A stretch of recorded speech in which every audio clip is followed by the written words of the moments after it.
So the journey begins, and my mode of transport is this, a 9-year-old 126,000 mile diesel gate VW Golf 1.6 automatic. I think I can beat the train on this one. Hugely economical car, this one. Excuse the noise. So I just quickly get in the car because someone was going really fast. Yeah, look. Driving really fast. So 126,000 mile car, can it be economical enough to beat a train? Let's find out. Let's begin our journey. Got my provisions, a bottle of water, charger, inflation kit just in case. This has got a spare wheel, but I don't plan to get my hands dirty, so let's just make sure this starts. Voila, good stuff.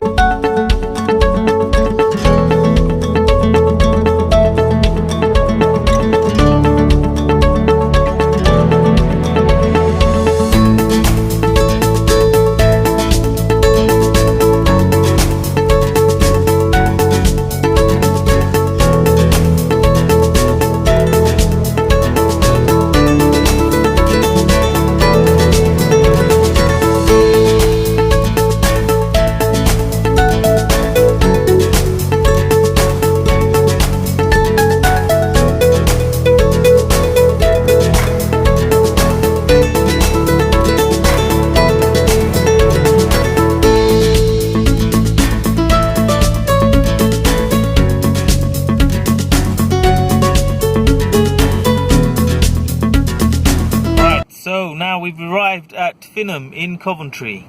From North London to Finham, 91.7 miles. Now I've averaged 54.3 miles per gallon. Let's just go through. 91 miles, 55 miles per hour average. That's the temperature, an hour and 40 minutes. So let's see how the return journey goes once I've seen my family. See you soon. I should add, I'm going to use, for the record,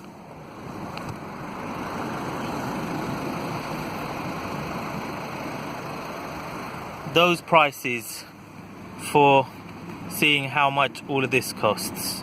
Okay, so 127.9 per litre of diesel. Okay, brilliant. So the journey home begins now. Let's see how we do this time round.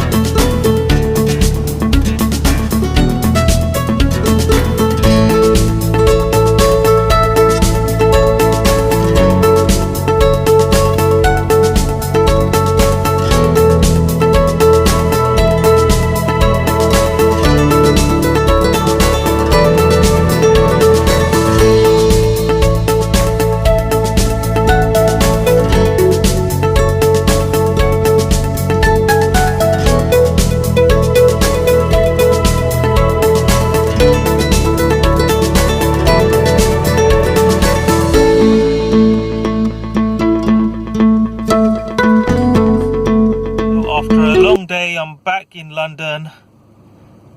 Hour and 47 minutes to get back due to extra roadworks. 92.7 miles.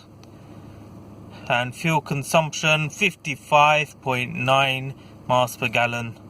Now, the maths bit I'll work out to see if this little old Dieselgate Golf was cheaper than taking the train up to Coventry.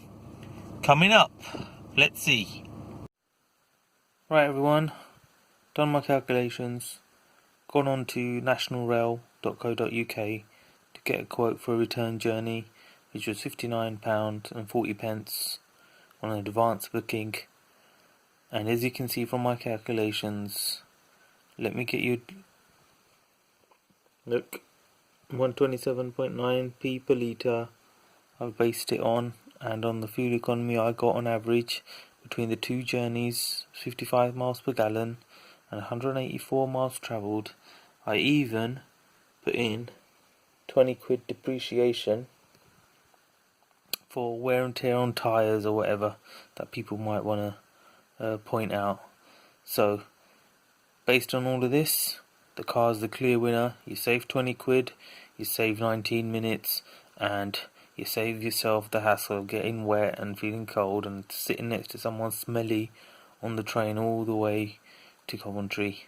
And in the train, I haven't even considered the 10 minutes journey time to my local station, or the fact that I'd have to get a relative to pick me up and drop me off when I get to Coventry itself. So the clear winner here is the car. The train has a lot of work to do before it convinces me that it's a better option, or anyone else can try and convince me it's not going to work. The car's the clear winner, everyone. Well, hey to the motorheads. Anyway, hope you enjoyed this. Like and subscribe, and see you all soon. Bye bye.